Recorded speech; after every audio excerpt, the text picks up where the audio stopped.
এবার এমন কিছু নিয়ম নীতি সম্পর্কে জেনে নেওয়া যাক যা পূজা অর্চনার সময় গুরুত্ব সহকারে বিচার করে পূজা করা উচিত। 1. তুলসী পাতা ব্যতীত অন্য সমস্ত পাতা গণেশের প্রিয়, তাই গণেশের পুজোর তুলসী পাতা ব্যবহার করতে নেই। আবার ভৈরব পূজায় ভুলেও তুলসী পাতা ব্যবহার করবেন না। নাম্বার 2.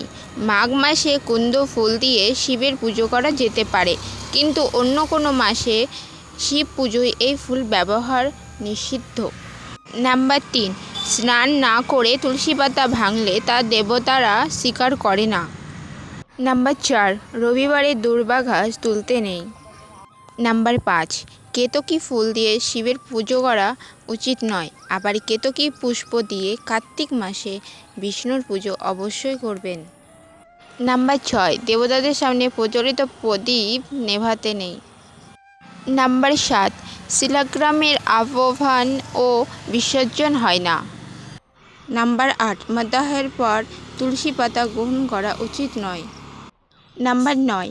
পুজো করার সময় গুরুদেব জ্যেষ্ঠ ব্যক্তি সেখানে উপস্থিত হলে উঠে তাদের প্রণাম করে বাকি পুজো শেষ করা উচিত। 10. পদ্মকে 5 রাত, বেলপাতাকে 10 রাত ও তুলসীকে 11 রাত পরেও শুদ্ধ করে পুজোয় ব্যবহার করা যেতে পারে।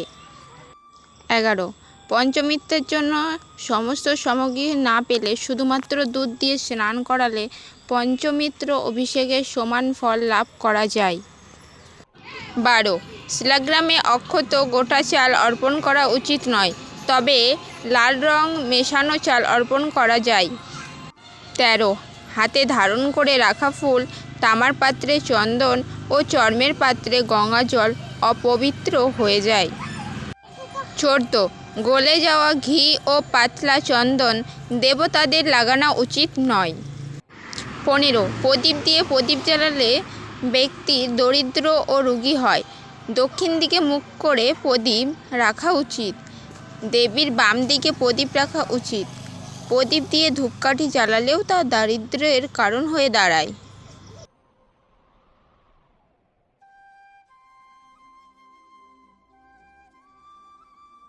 17.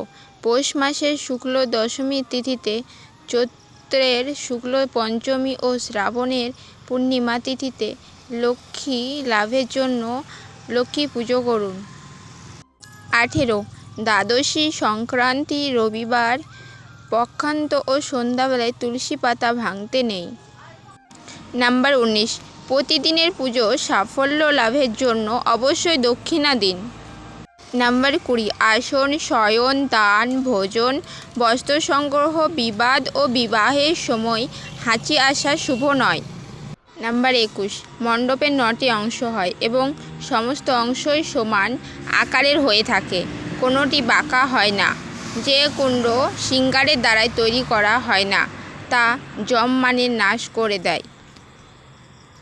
নাম্বার 22. কৃষ্ণপক্ষ ঋত্বিকা তিথি শ্রাবণী নক্ষত্রে লক্ষ্মী পুজো করা উচিত নয়। আবার দুপুরে, রাতে, কৃষ্ণপক্ষে দ্বাদশী তিথি ও অষ্টমীর দিনে লক্ষ্মী পুজো শুরু করা উচিত নয়।